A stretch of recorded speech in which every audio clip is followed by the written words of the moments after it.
Hello മക്കളെ, ഈ ഒരു വീഡിയോയിൽ ഞാൻ പറയാൻ പോകുന്നത് സെൽഫ് ഡിസിപ്ലിനെ കുറിച്ചാണ്.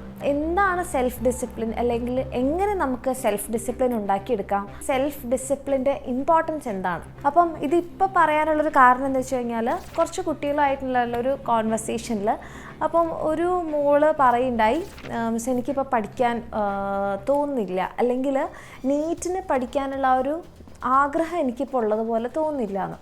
അപ്പം നമ്മൾ ഒരു നീറ്റ് ആസ്പിറൻ്റ് എന്ന് പറയുമ്പം അതൊരു സാധാരണ നമ്മൾ +1 +2 പബ്ലിക് എക്സാമിന് പഠിക്കുന്ന ആ ഒരു മെൻറ്റാലിറ്റി അല്ല നമുക്ക് വേണ്ടത്. നീറ്റിന് നമ്മൾ പഠിക്കുക എന്ന് പറയുമ്പോൾ നമ്മളുടെ മെൻറ്റാലിറ്റിയെ ഡിഫറെൻ്റ് ആയിരിക്കണം.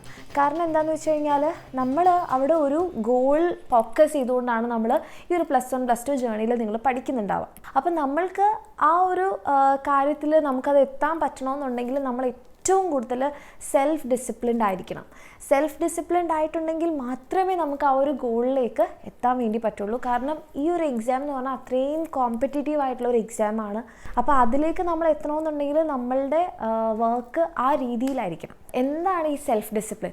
ഇപ്പോൾ സെൽഫ് ഡിസിപ്ലിൻ എന്താണെന്ന് നമ്മൾ നോക്കുമ്പോൾ, ഇപ്പോൾ എന്നോട് കുറച്ചൊരു നിങ്ങളുടെ ഈ ഒരു പ്രായത്തിൽ +1 +2 നിങ്ങളുടെ പ്രായത്തിൽ എന്നോട് ചോദിക്കുകയാണ് എന്താണ് സെൽഫ് ഡിസിപ്ലിൻ എന്ന് ചോദിച്ചു കഴിഞ്ഞാൽ, എൻ്റെ മനസ്സിൽ ആദ്യം വരുന്ന ഒരു ഉത്തരം കണ്ണടച്ച് കൈകെട്ടി മിണ്ടാതിരിക്കുക എന്നുള്ളതാണ്. അതാണ് ഡിസിപ്ലിൻ എന്നാണ് ഞാൻ കരുതിക്കൊണ്ടിരുന്നത്. കാരണം എന്നെ സംബന്ധിച്ചിടത്തോളം ഞാൻ പഠിച്ചത് ഒരു കോൺവെൻറ്റ് സ്കൂളിലായിരുന്നു +1 +2 വരെ. ഓക്കെ, സെയിം സ്കൂളിലാണ് പഠിച്ചത്. അപ്പോൾ അവിടെ എങ്ങനെയാണെന്ന് വെച്ച് കഴിഞ്ഞാൽ, രാവിലെ ക്ലാസ്സുകളൊക്കെ തുടങ്ങുന്നതിന് മുൻപ് നമ്മളൊരു 9 മണി മുതൽ 9:15 വരെ കൈ കെട്ടി കണ്ണടച്ച് നമുക്കൊരു മ്യൂസിക് ഇങ്ങനെ ഓരോ ക്ലാസ് റൂമിൽ ഓരോ സ്പീക്കർ ഉണ്ടാവും, അതിലൂടെ ഇങ്ങനെ പ്ലേ ചെയ്യുന്നുണ്ടാകും. നമ്മളതും കേട്ട് ഇങ്ങനെ കണ്ണടച്ച് മിണ്ടാതിരിക്കണം. അപ്പോൾ അതും നമുക്ക് മാർക്ക് ഇടാൻ ഒരു കുട്ടി വരും. അപ്പം എന്നെ സംബന്ധിച്ചിടത്തോളം സെൽഫ് ഡിസിപ്ലിൻ എന്ന് പറഞ്ഞാൽ നമ്മൾ സ്വന്തമായിട്ട് ഡിസിപ്ലിൻ ആയിരിക്കുക, മിണ്ടാതിരിക്കുക എന്നുള്ളതാണ് ഞാൻ കരുതിയിരുന്നത്.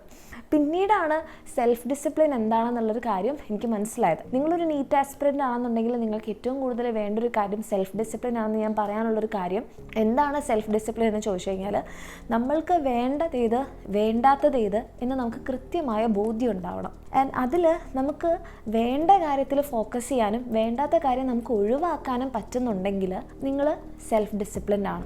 അതായത് ഇപ്പോൾ നമ്മൾക്കറിയാം, നമ്മൾ ഇൻസ്റ്റഗ്രാമിൽ കുറേ റീൽസ് കാണുന്നു, അല്ലെങ്കിൽ യൂട്യൂബിൽ നമ്മൾ കുറേ വീഡിയോസ് കാണുന്നു. അത് ആക്ച്വലി നമുക്ക് ഇഷ്ടമുള്ളൊരു കാര്യമായിരിക്കും, പക്ഷേ അത് നമുക്ക് വേണ്ട കാര്യമാണോ? നിങ്ങളിപ്പോൾ ഒരു നീറ്റ് ആസ്പിറൻ്റ് ആണെന്നുണ്ടെങ്കിൽ അത് നിങ്ങൾക്ക് ആവശ്യമുള്ളൊരു കാര്യമല്ല. അത് ചിലപ്പോൾ നിങ്ങൾക്ക് അറിയുന്നുണ്ടാവും, പക്ഷേ നിങ്ങൾക്കത് കൺട്രോൾ ചെയ്യാൻ പറ്റുന്നില്ലെങ്കിൽ നിങ്ങൾ സെൽഫ് ഡിസിപ്ലിൻഡ് അല്ല എന്നാണ് അർത്ഥം. അതായത് നമ്മളുടെ ഫീലിങ്സിൻ്റെ മുകളിൽ, നമ്മളുടെ ചിന്തകളുടെ മുകളിൽ നമുക്കൊരു കൺട്രോൾ ഉണ്ടാവണം. ആ ഒരു കൺട്രോൾ നമുക്ക് ഉണ്ടെങ്കിൽ നമ്മൾ സെൽഫ് ഡിസിപ്ലിൻഡ് ആണ്. അതല്ലെങ്കിൽ നമ്മളല്ല എന്നാണ് അതിൻ്റെ അർത്ഥം. അപ്പോൾ ഇതെങ്ങനെ നമുക്ക് സെൽഫ് ഡിസിപ്ലിൻ ചെയ്യാം? അപ്പോൾ ഇത് പറയുമ്പോൾ ഓക്കെ, അപ്പോൾ ഇൻസ്റ്റഗ്രാം ഒഴിവാക്കണം, അല്ലെങ്കിൽ സോഷ്യൽ മീഡിയ ഒഴിവാക്കണം, നമ്മൾ ഇതിന് വേണ്ടിയിട്ട് വലിയ ത്യാഗങ്ങൾ ചെയ്യണം. അങ്ങനെ വലിയ വലിയ സാക്രിഫൈസ് അല്ല ആക്ച്വലി നമുക്ക് സെൽഫ് ഡിസിപ്ലിൻ അറ്റൈൻ ചെയ്യാൻ നമ്മൾ ചെയ്യേണ്ടത്. നമ്മൾ ഒറ്റയടിക്ക് ഞാൻ ഇൻസ്റ്റഗ്രാം ഡിലീറ്റ് ചെയ്യുന്നു, ആ ആപ്പ് തന്നെ റിമൂവ് ചെയ്യുന്നു, ഞാൻ തീരെ ഉപയോഗിക്കുന്നില്ല. ആക്ച്വലി അങ്ങനത്തെ ആപ്പ് റിമൂവ് ചെയ്യുന്നതും ഡിലീറ്റ് ചെയ്യണമൊക്കെ നല്ലതാണ്, നിങ്ങൾ ഫോക്കസ്ഡ് ആയിട്ട് പഠിക്കാൻ ആഗ്രഹമുണ്ടെങ്കിൽ. പക്ഷേ അതൊരു വലിയ സാക്രിഫൈസ് ആയിട്ട് നിങ്ങൾ ചെയ്ത് അങ്ങനെ ഒറ്റയടിക്ക് അങ്ങനെ ചെയ്യണമെന്നല്ല. അപ്പോഴെന്താണെന്ന് വെച്ച് കഴിഞ്ഞാൽ അതിനെ ചുറ്റിയുള്ള കുറേ പ്രശ്നങ്ങൾ വേറെ ഉണ്ടാവും. അപ്പോൾ നമ്മൾ ആദ്യം എന്താ ചെയ്യുക എന്ന് പറഞ്ഞാൽ, ചെറിയ ചെറിയ സ്റ്റെപ്സ് ചെയ്യുക. എപ്പോഴും ഒറ്റയടിക്ക് ഒരു സ്റ്റെപ്പ് ചെയ്തിട്ട് അയ്യോ എനിക്ക് പറ്റുന്നില്ല എന്ന് പറഞ്ഞിട്ട് നമ്മളത് വീണ്ടും ഇൻസ്റ്റാൾ ചെയ്യുന്നതിനേക്കാളും നല്ലത് ചെറിയ ചെറിയ സ്റ്റെപ്സ് ചെയ്യുക. അതിപ്പോൾ പഠിത്തത്തിൻ്റെ കാര്യത്തിലായാലും നിങ്ങൾ ഇങ്ങനത്തെ എന്ത് കാര്യം ചെയ്യുമ്പോഴും നമ്മൾ ചെറിയ ചെറിയ സ്റ്റെപ്പ് ചെയ്യുമ്പോൾ ഒരു ഗുണം എന്താണെന്ന് ചോദിച്ചു കഴിഞ്ഞാൽ, അത് നമുക്ക് ഈസിലി അച്ചീവബിൾ ആണ്. അങ്ങനെ ഈസിലി അച്ചീവബിൾ ആയിട്ടുള്ള ചെറിയ ചെറിയ കാര്യങ്ങൾ ചെയ്യുമ്പം നമുക്കത് കൺസിസ്റ്റൻ്റ് ആയിട്ട് ചെയ്യാൻ പറ്റും. മറ്റേത് വലിയൊരു കാര്യം നമ്മൾ എയിം ചെയ്യുന്നു, ആ വലിയൊരു കാര്യം നമ്മൾ ചെയ്യുന്നുണ്ടെങ്കിൽ തന്നെ നമുക്ക് കൺസിസ്റ്റൻ്റ് ആയിട്ട് പെട്ടെന്നൊരു ദിവസം ചെയ്യാൻ പറ്റണമെന്നില്ല. അപ്പം ഞാനൊരു ദിവസം വിചാരിക്കുകയാണ്, ഞാൻ ഇന്ന് 5 ചാപ്റ്റർ പഠിക്കും, ഞാൻ ഇനി മുതൽ 10 മണിക്കൂർ പഠിക്കും. അത് നമ്മളൊരു സ്റ്റാർട്ടിങ് പഠിക്കാൻ നോക്കുന്ന ഒരാളെ സംബന്ധിച്ചിടത്തോളം ഒരു വലിയ ടാസ്ക്കാണ്. അച്ചീവബിൾ ആണോ എന്ന് ചോദിച്ചു കഴിഞ്ഞാൽ ഡൗട്ടാണ് അല്ലേ? അപ്പോൾ അത് നമുക്ക് കൺസിസ്റ്റൻ്റ് ആയിട്ട് ചെയ്യാൻ പറ്റുമോ? ഇല്ല. പകരം നമ്മൾ എന്ത് ചെയ്യുന്നു, ഞാൻ ആദ്യമായിട്ട് പഠിക്കാൻ തുടങ്ങുകയാണ്, ഞാൻ ഇനി മുതൽ പഠിക്കും. ഓക്കെ, ഞാൻ ഇനി സോഷ്യൽ മീഡിയ നല്ല രീതിയിൽ കൺട്രോൾ ചെയ്യും. ഓക്കെ, ഞാനിതിൽ സോഷ്യൽ മീഡിയ ഞാൻ ഉപയോഗിക്കുന്നില്ല. എന്നിട്ട് നമ്മൾ എന്ത് ചെയ്യുകയാണ്, ഞാൻ ഇന്ന് 2 മണിക്കൂർ പഠിക്കും. യെസ്, അച്ചീവബിൾ ആണ് അല്ലേ? എല്ലാ ദിവസവും നിങ്ങൾ ആ 2 മണിക്കൂർ പഠിക്കാൻ വേണ്ടി നോക്കുക. അങ്ങനെയാണെന്നുണ്ടെങ്കിൽ നിങ്ങൾക്ക് പതിയെ പതിയെ ആ സമയം കൂട്ടിക്കൊണ്ടുവരാനും, അത് മാത്രമല്ല നിങ്ങൾക്ക് തന്നെ നിങ്ങളുടെ ഈ കാര്യങ്ങളുടെ മുകളിൽ എന്ത് ചെയ്യാൻ വേണ്ടി പറ്റും, ഒരു കൺട്രോൾ കൊണ്ടുവരാൻ വേണ്ടി പറ്റും. അങ്ങനെ നിങ്ങൾക്ക് ചെയ്യാൻ പറ്റുന്നുണ്ടെങ്കിൽ നിങ്ങൾക്ക് സെൽഫ് ഡിസിപ്ലിൻഡ് ആണ് എന്ന് നിങ്ങൾക്ക് മനസ്സിലാക്കാം. ഇനി എൻ്റെ കുട്ടികളെല്ലാവരും ഈ ഒരു വീഡിയോ ഒന്ന് പോസ് ചെയ്തിട്ട് നിങ്ങളൊന്ന് കമൻറ്റ് ചെയ്യുക, നിങ്ങൾക്ക് ഈ പറയുന്ന സെൽഫ് ഡിസിപ്ലിൻ ഉണ്ടോ? അപ്പോൾ എന്താണ് സെൽഫ് ഡിസിപ്ലിൻ എന്ന് നിങ്ങൾക്ക് മനസ്സിലായില്ലേ അല്ലേ? അപ്പോൾ ഈ സെൽഫ് ഡിസിപ്ലിൻ നിങ്ങൾക്ക് ഉണ്ടോ ഇല്ലയോ എന്നുള്ളത് നിങ്ങൾ കമൻറ്റ് ചെയ്യുക. അതിനുശേഷം നിങ്ങൾക്ക് വീഡിയോ കണ്ടിന്യൂസ് ആയിട്ട് കാണാം. ഈ ഒരു സെൽഫ് ഡിസിപ്ലിൻ നമുക്ക് കിട്ടാൻ നമ്മൾ എന്താണ് ചെയ്യേണ്ടത്, അല്ലെങ്കിൽ നമുക്ക് എങ്ങനെ ഇത് ഉണ്ടാക്കിയെടുക്കാം, അതിന് കുഞ്ഞു കുഞ്ഞു സ്റ്റെപ്സ് ഫോളോ ചെയ്താൽ മതി. അതിൽ ഒന്നാമത്തെ കാര്യം എന്ന് പറഞ്ഞിട്ടുണ്ടെങ്കിൽ, നമ്മൾക്ക് എന്താണോ ആയി മാറേണ്ടത് നമ്മൾ അതിൽ ഫോക്കസ് ചെയ്യുക എന്നുള്ളതാണ്. നിങ്ങൾക്ക് ഡോക്ടറായിട്ടാണ് മാറേണ്ടത്. ഇപ്പോൾ നിങ്ങളുടെ ഐഡൻറ്റിറ്റി ഇപ്പോൾ ഒരു സ്റ്റുഡൻ്റ് ആണ് അല്ലേ, ഒരു MBBS പഠിക്കുന്ന ഒരു കുട്ടിയായിട്ടാണ് നിങ്ങൾ മാറുന്നതെന്നുണ്ടെങ്കിൽ നിങ്ങളുടെ ഫോക്കസ് ആ ഒരു ഐഡൻറ്റിറ്റിയിലേക്ക് മാറണം. അല്ലാതെ ഞാനാവോ ആവൂലയോ എന്തെങ്കിലും ആവും അങ്ങനെയുള്ളൊരു കൺഫ്യൂഷനിൽ നിൽക്കാതെ യെസ് ഞാനൊരു MBBS പഠിക്കുന്ന കുട്ടിയായിട്ട് ഞാൻ മാറാൻ പോവുകയാണ് എന്നുള്ളൊരു രീതിയിൽ നിങ്ങൾ ഫോക്കസ് ചെയ്യുക. രണ്ടാമതായിട്ട് നമ്മൾ എന്തിനു വേണ്ടിയിട്ടാണ് പഠിക്കുന്നത് എന്നുള്ള കാര്യം നമ്മളെ ഫ്രീക്വൻ്റ്ലി റിമൈൻഡ് ചെയ്യുക നിങ്ങൾക്ക്. അപ്പം അത് നിങ്ങൾക്ക് പല രീതിയിൽ ചെയ്യാം. ഇപ്പം നിങ്ങളുടെ ഫോണിൻ്റെ വാൾപേപ്പർ നിങ്ങൾക്ക് ആ രീതിക്ക് സെറ്റ് ചെയ്യാം. നിങ്ങൾ എപ്പോഴെപ്പോഴും കാണുന്ന സ്ഥലങ്ങൾ എന്താണോ അവിടെ നിങ്ങളുടെ ഫോക്കസ് നിങ്ങളെ തന്നെ ഓർമ്മിപ്പിക്കുന്ന രീതിയിൽ എന്തെങ്കിലുമൊക്കെ നിങ്ങൾക്ക് ചെയ്യാം. അപ്പം നമ്മൾക്ക് തന്നെ എൻ്റെ ഗോൾ ഇതാണ്, നിങ്ങൾ എപ്പോഴെങ്കിലും അതൊന്ന് വിട്ടുപോകുന്നുണ്ടെങ്കിൽ ഞാൻ എന്തിനാണ് ഇതൊക്കെ ചെയ്യുന്നത് എന്നുള്ളത് നിങ്ങളെ തന്നെ അത് റിമൈൻഡ് ചെയ്യിക്കും. മൂന്നാമതായിട്ട് നമുക്ക് എപ്പോഴും ഡിഫിക്കൽട്ടൊന്നും ഇല്ലാത്ത നല്ല കംഫർട്ടായിട്ടുള്ള കാര്യങ്ങൾ ചെയ്യാനാണ് എപ്പോഴും ഇഷ്ടം അല്ലേ? അത് നിങ്ങളുടെ മാത്രം കുഴപ്പമൊന്നുമല്ല, എല്ലാവർക്കും അതാണ് ഇഷ്ടം. അപ്പം നമ്മൾ സ്റ്റാർട്ട് ചെയ്യുക ആ ഒരു ഡിസ്കംഫർട്ട് നമ്മൾ സ്റ്റാർട്ട് ചെയ്ത് തുടങ്ങണം. എപ്പോഴും എല്ലാവരും മനുഷ്യന്മാരെപ്പോഴും കംഫർട്ടബിൾ ആയിട്ടുള്ള കാര്യങ്ങൾ ചെയ്യാനാണ് ആഗ്രഹിക്കുന്നത്. അത് നിങ്ങളുടെ മാത്രം കുഴപ്പമില്ല, എല്ലാവരും അങ്ങനെയാണ്. അപ്പോൾ നമ്മൾ പകരം ചെറിയ ചെറിയ ഡിസ്കംഫർട്ട് നമ്മൾക്ക് അറിഞ്ഞുകൊണ്ട് കൊടുക്കുക.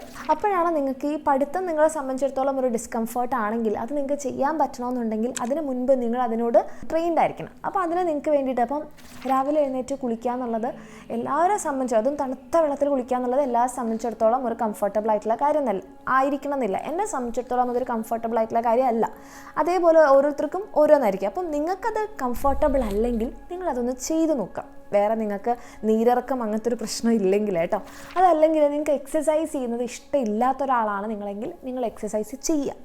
നിങ്ങൾക്ക് രാവിലെ എഴുന്നേൽക്കുന്നത് ബുദ്ധിമുട്ടുള്ള ഒരാളാണെങ്കിൽ നിങ്ങളതൊന്ന് ചെയ്യുക. അങ്ങനെ നിങ്ങളെ ഡിസ്കംഫർട്ടിലേക്ക് എത്തിക്കുക.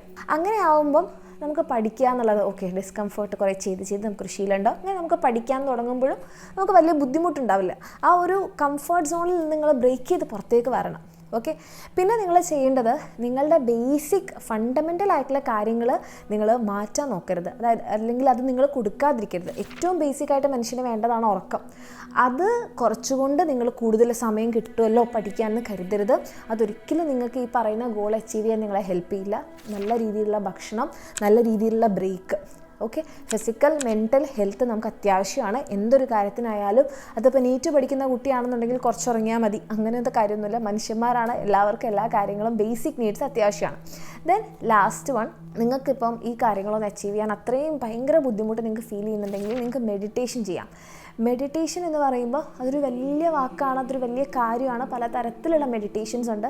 പക്ഷേ നിങ്ങൾക്ക് എല്ലാവർക്കും സിമ്പിളായിട്ട് ചെയ്യാൻ പറ്റുന്ന ഒരു മെഡിറ്റേഷൻ, ഒരു 10 മിനിറ്റോ ഒരു 15 മിനിറ്റോ നിങ്ങൾക്ക് എന്ത് ചെയ്യാം, നിങ്ങളൊരു കാമായിട്ടുള്ളൊരു സ്ഥലത്തിരിക്കുക. ബെഡിലൊന്നും ഇരിക്കാതെ ഒരു ഫ്ലാറ്റ് സർഫേസിലിരുന്ന് നല്ല പോലെ ബോഡിയൊക്കെ റിലാക്സ് ചെയ്ത് നിങ്ങൾക്ക് എന്ത് ചെയ്യാം, കണ്ണടച്ച് നിങ്ങളുടെ തന്നെ ബ്രെത്ത് ഒന്ന് ഫോക്കസ് ചെയ്യുക. നിങ്ങളുടെ ശരീരത്തിലേക്ക് നിങ്ങളുടെ മൂക്കിലൂടെ എയർ കയറുന്നത് പുറത്ത് പോകുന്നത് അതിൽ മാത്രം ഫോക്കസ് ചെയ്തുകൊണ്ട് നിങ്ങൾ കുറച്ച് നേരം ഇരിക്കുക. ആ സമയത്ത് നമ്മുടെ ചുറ്റുപാടും പല കാര്യങ്ങൾ കേൾക്കുന്നുണ്ടാകും. അത് നിങ്ങൾ കോൺഷ്യസ്ലി അവോയ്ഡ് ചെയ്യാൻ വേണ്ടി നോക്കണ്ട, അത് അവിടെ നടന്നോട്ടെ. പക്ഷെ നിങ്ങൾ ഫോക്കസ് ചെയ്യേണ്ടത് നിങ്ങളുടെ ബ്രെത്തിലാണ്.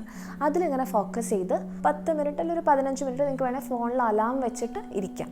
അങ്ങനെ നിങ്ങളൊന്ന് പ്രാക്ടീസ് ചെയ്ത് നോക്കിക്കഴിഞ്ഞാൽ നിങ്ങൾക്ക് ഈ പറയുന്ന സെൽഫ് ഡിസിപ്ലിൻ കുറച്ചുകൂടെ നിങ്ങളിലേക്ക് എത്തിക്കാൻ വേണ്ടി പറ്റും. അപ്പോൾ ഈ കാര്യങ്ങളൊന്ന് ട്രൈ ചെയ്യുക. ഈ കാര്യങ്ങൾ ഞാൻ ഇപ്പോൾ ഒരു വീഡിയോയിലൂടെ പറയാൻ വേണ്ടി കാരണം ഇതൊരു നീറ്റ് ആസ്പിരൻറ്റിന് വളരെ അത്യാവശ്യമാണ്. നിങ്ങൾക്ക് ചുറ്റുപാടും പല കാര്യങ്ങൾ വന്നാലും നിങ്ങൾക്ക് വേണ്ടത് എന്താണോ അതിൽ നിങ്ങൾക്ക് ഫോക്കസ് ചെയ്യാൻ പറ്റുന്നുണ്ടെങ്കിൽ മാത്രമേ നിങ്ങൾക്ക് നീറ്റ് ക്വാളിഫൈ ചെയ്യാൻ പറ്റുള്ളൂ. കാരണം നിങ്ങൾ ഈ നീറ്റ് ടോപ്പേഴ്സിന് അല്ലെങ്കിൽ നീറ്റ് റാങ്ക് വാങ്ങിക്കുന്ന ആൾക്കാരെ സംബന്ധിച്ച് നോക്കിക്കഴിഞ്ഞാൽ അവർക്ക് ഒറ്റ എയിമേ ഉള്ളൂ, നീറ്റ് എക്സാം ക്വാളിഫൈ ചെയ്യുക, MBBS കോഴ്സിന് കയറുക. വേറെ ഒന്നും അവരുടെ ലിസ്റ്റിലില്ല. അതായത് അവർക്ക് വേണ്ട കാര്യത്തിൽ അവർക്ക് നല്ല ബോധ്യമുണ്ട്, അവരത്രയും ഫോക്കസ്ഡ് ആണ്. നിങ്ങളങ്ങനെ ഫോക്കസ്ഡ് ആവുകയാണെങ്കിൽ മാത്രമേ നിങ്ങൾക്ക് എന്ത് ചെയ്യാൻ പറ്റുള്ളൂ, ഇത് ചെയ്യാൻ പറ്റുള്ളൂ. അത് എന്തുകൊണ്ട് അങ്ങനെയെന്ന് ചോദിച്ചു കഴിഞ്ഞാൽ നിങ്ങൾ ഫോക്കസ്ഡ് ആണെങ്കിൽ നിങ്ങൾ അതിനുവേണ്ടി വർക്ക് ചെയ്യാൻ തുടങ്ങും. നിങ്ങളതിനുവേണ്ടി വർക്ക് ചെയ്ത് കഴിഞ്ഞാൽ മാത്രമേ നിങ്ങൾക്ക് ക്വാളിഫൈ ചെയ്യാൻ പറ്റുള്ളൂ. സിമ്പിൾ ലോജിക്കാണ്. അപ്പോൾ ഈ കാര്യങ്ങളൊന്ന് ചെയ്ത് നോക്കുക. യൂസ്ഫുൾ ആയെങ്കിൽ കമൻറ്റ് ചെയ്യുക, ഷെയർ ചെയ്യുക. Thank you so much. Next ഒരു വീഡിയോയിൽ കാണാം.